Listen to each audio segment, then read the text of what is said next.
السلام عليكم ورحمة الله وبركاته. سو دوادا وادين سلاميها مانتا iyo barnaamij kale oo cusub oo aan rabo inaan kala hadlo oo aad iyo aad muhiim u ah ummadda Soomaaliyeed ayaan rabo inay ka faa'iideystaan. mar walba waxaan idinku soo gudbiyaa waxyaabo aad muhiim u ah oo caafimaadkeena muhiim u ah oo haddana maalin walba aan isticmaalno oo lacagteena ku soo gadano.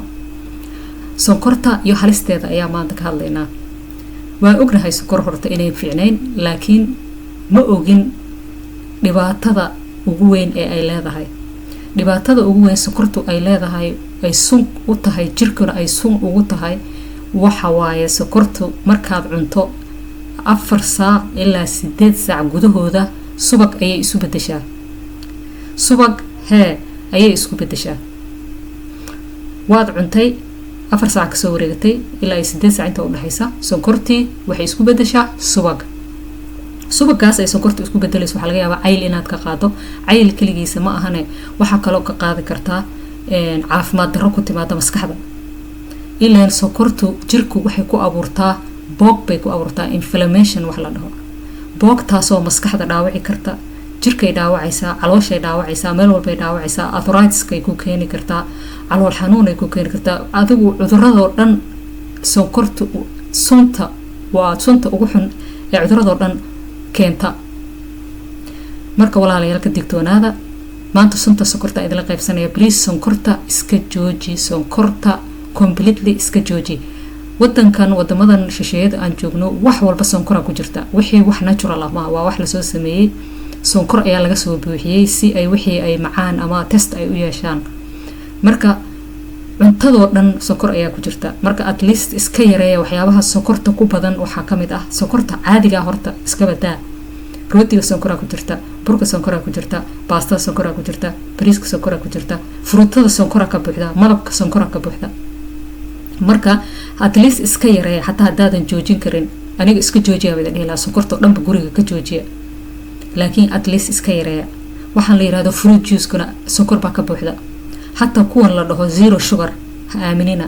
zero sugar ama no sugar ha aaminina, waayo sonkor kale ku jirta. zero sugar iyo no sugar hadaa maqasho sonkortii caadiga ka xun ayaa ku jirta waxaas.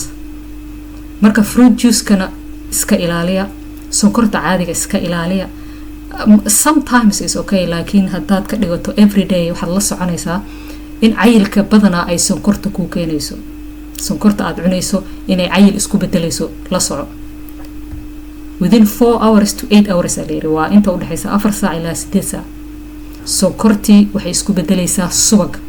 marka waa adigoo subag xataa subaga fiican ayaaba la qaatayba. subaga fiican hadaad cunto is okay, waa healthy, kaasaaba la qaatayba. kan subaga isku jirka iskugu bedelay markuu jirka sonkorta markay jirka gasho ayay subag isku bedeshaa lagu leeyahay. waa subaga xun ee meelaha maaragtay xididada fariista, wadnaha, xididada dhiig mareenka fariista, waxa cholesterolka lagu leeyahay oo dhiigga ku jiro ayay isku bedeshaa. hatta qofka haduu caata yahay waxa laga yaabaa in dhiigiisu uu baroor ku jirto. waa qofkii waa caato laakiin guduhu wuxuu ka yahay fat. qofna gudaha ayuu ka caylan yahay, qofna banaanku ka caylan yahay. marka iska jira ha laga digtoonaado walaalayaal. ha laga digtoonaado, ha la iska ilaaliyo sonkorta iyo sunkeeda ayaa maanta ku soo gabagabeynaya. please sonkor iska jooji. waxyaabaha sonkorta ku jira oo dhan iska jooji hadaad joojin kartid. please haddii kale iska yaree.